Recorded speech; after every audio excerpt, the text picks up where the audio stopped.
Cuando una bacteria quiere dividirse, este lo hace rápido y eficazmente, pero con el objetivo de generar bacterias que sean lo más parecidas a la bacteria progenitora, es decir, que sean lo más iguales posible, pero usualmente hay un pequeño margen de error. Pero realmente, si esto sucediera en el ser humano, creo que sería ligeramente incómodo que todos fuéramos iguales, con las mismas debilidades y las mismas vulnerabilidades, en el cual la naturaleza logró crear un mecanismo que permite variabilidad, una muy enorme, con pequeños márgenes de error, a través de un proceso llamado la meiosis, que este será el tema de hoy.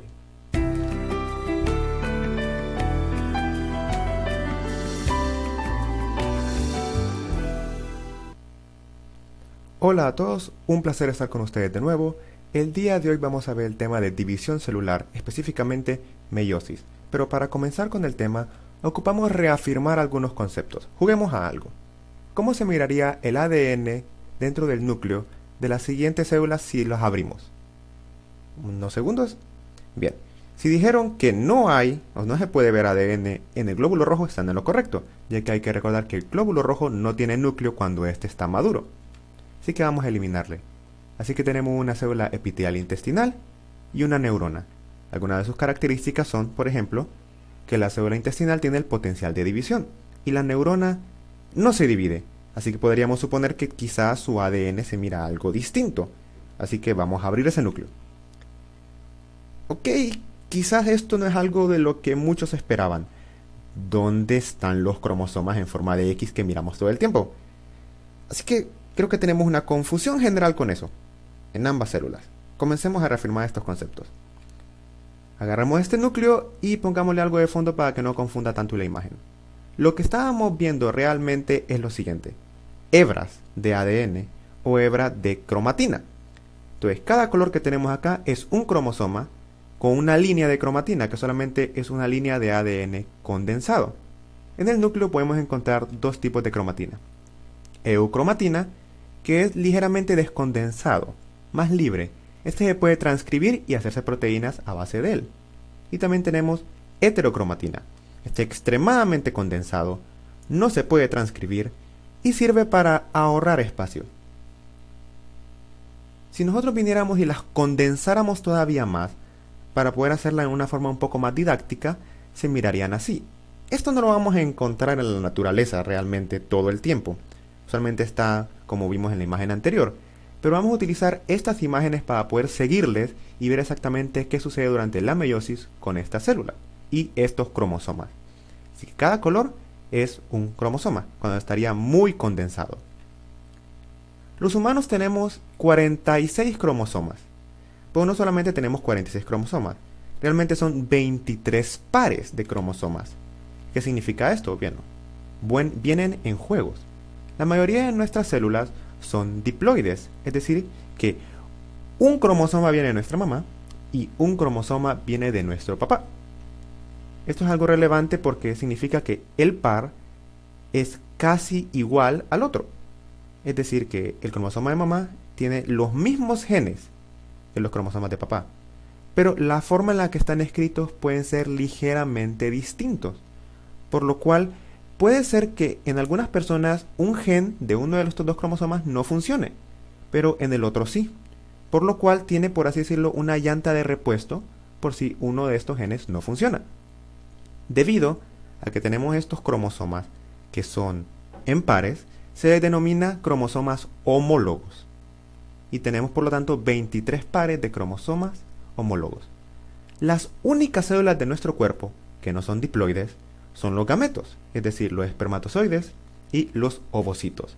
Estos son haploides, es decir, que no tienen el par, solamente tienen un juego. Pero tiene sentido, porque si nosotros llegásemos a combinar ambos, como sucede en la naturaleza, estos van a producir una célula que tiene el par completo. Así que estamos hablando de cosas de normalidad por el momento. La meiosis, vamos a ocupar a explicarla bien, porque uno tiende a confundirla con la mitosis. La mitosis se parece mucho a la meiosis, pero la meiosis consta de dos ciclos para poder completarse, mientras que la mitosis es de un solo ciclo. La meiosis solamente se va a dar en células sexuales. Usaremos solo un par de cromosomas homólogos para este ejemplo. Uno es materno y otro es paterno. ahorita no es relevante saber cuál es cuál. En la fase S, o fase de síntesis, se van a multiplicar las cadenas de ADN, por lo cual vamos a tener ahora el doble de ADN y vamos a tener copias iguales. Vamos a colocar esta copia igual de un tono ligeramente distinto a su cromosoma. La meiosis, al igual que la mitosis, cuenta con 4 fases: una profase, metafase, anafase y telofase. Depende si es la meiosis 1 o meiosis 2, porque tiene, como habíamos mencionado, 2 ciclos. Vamos a colocar el número después del nombre. Por lo tanto, en la meiosis 1, la primera profase se llama profase 1. Vamos a hablar de ella. En la profase 1, en la meiosis, cuenta con múltiples subfases que pueden ser muy confusas para el estudiante. Así que vamos a ir parte por parte. En la primera fase es el leptoteno. Se condensan las cromosomas y las cromátides hermanas o gemelas se unen, es decir, las que son del mismo color, porque habíamos dividido y habíamos replicado lo que es el ADN. Así que se van a condensar y se van a unir las que son iguales. Entonces creo que ya podemos ver que se parecen mucho a los cromosomas clásicos que habíamos visto. Esto es muy relevante, pero todavía no están igual de condensadas como en la imagen que tenemos acá, que es de microscopía electrónica en la profase. Así que esta cadena de acá tiene los mismos genes que estas cadenas de acá, pero son completamente iguales. Y entre estos dos de aquí son los homólogos, o son el par. Uno es materno y otro es paterno. En la fase de cigoteno se pegan y se alinean los cromosomas homólogos, es decir, el par materno y el par materno. A este proceso se le llama sinapsis. Se acercan mucho. Ahora, en la fase de paquiteno, que es la tercera fase, se entrecruzan los cromosomas. A las ubicaciones de entrecruzamiento se le denominan quiasmas y se intercambian genes. Esta es la fase más compleja de la profase 1. Porque cuando hablamos de entrecruzamiento es como que se abrazaran entre sí estos cromosomas y se agarraran entre sí. Cuando estos se abrazan, van a intercambiar algunos genes. Por ejemplo, tenemos un par homólogo materno y uno paterno y se van a intercambiar pedacitos de genes, en el cual al final del momento vamos a tener genes completamente nuevos y cada cromosoma va a tener ahora nuevos genes que no tenía antes. Esto ayuda a crear la gran variabilidad en el ser humano mediante la meiosis, ya que están produciendo genes nuevos literalmente. Ahora, entonces vamos a simplificar colocando que se fue un pedacito del gen del otro color al otro cromosoma. En la fase de diploteno se separan un poco los cromosomas, pero se mantienen unidos cerca de sus quiasmas, por lo tal no se separan por completo. Y en la última fase, en la diacinesis, se terminan de condensar los cromosomas y desaparece la envoltura nuclear. Claro, de trasfondo han pasado múltiples otros procesos en la célula, pero enfoquémonos en estos. En la metafase 1, los cromosomas ahora van a la línea media de la célula. Por mientras tanto, múltiples estructuras tubulares viajaron a los polos de la célula que van a ayudar a separar los cromosomas. Estos son los centriolos, que son estructuras que van a los polos. Hay algo importante que hay acá, que son que estos cromosomas tienen una estructura llamada cinetocoro, que va a servir como punto de anclaje a microtúbulos para que puedan ser jalados y ser llevados hacia los otros polos de la célula. Entonces, en la metafase, estos microtúbulos desde los centriolos se unirán al cinetocoro. Algo muy importante que hay que mencionar es una diferencia entre la mitosis y la meiosis.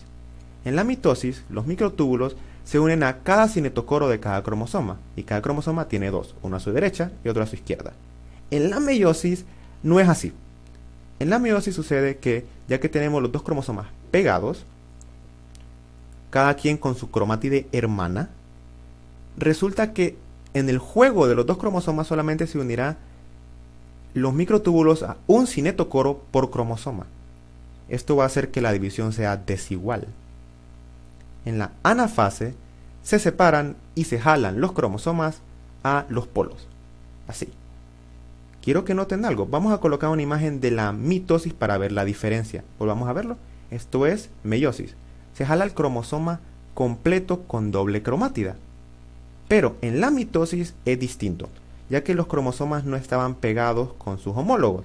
Y cuando se deciden jalar, miramos que se divide la cromátide, se separan las cromátides entre sí, algo que nos sucede en la meiosis 1. Ya en la telofase, desaparecen los microtúbulos, reaparece el núcleo, se separan las células y se descondensan un poco los cromosomas. Ahora sí, tenemos dos células haploides, pero tienen doble cromátida, así que tenemos código genético extra en estas células, lamentablemente. Entonces, ¿qué vamos a hacer con ellas? Como dijimos, en teoría solo tienen 23 cromosomas, pero cada cromosoma tiene una copia idéntica de sí misma pegada a sí misma. Así que vamos a volver a dividir la carga genética con otra meiosis. Esta vez vamos a hacerlo en la meiosis 2. Vamos a seleccionar solo una célula para ver cómo se divide todo. En la meiosis 2, esta se parece mucho a una mitosis normal, pero no tiene etapa de síntesis. Nosotros no ocupamos crear más ADN, no ocupamos hacer más cromosomas, ocupamos cortarlos más bien. Así que se repetirán todas las 4 fases de la división celular, nuevamente, pero con el número 2 después de su nombre, es decir, profase 2, metafase 2, anafase 2 y telofase 2. En la profase 2 se recondensan los cromosomas si estos se descondensaron durante la meiosis 1 y la meiosis 2. No lo vamos a ver en esta animación. Desaparece el núcleo y comienza la aparición y migración de los centriolos y los microtúbulos a los polos de la célula. En la metafase número 2 se conectan los microtúbulos a los cinetocoros correspondientes. Los demás cromosomas se colocarán en la línea media, porque hay que recordar que tenemos 23 cromosomas, pero para mantener la simplicidad vamos a seguir solamente a este cromosoma.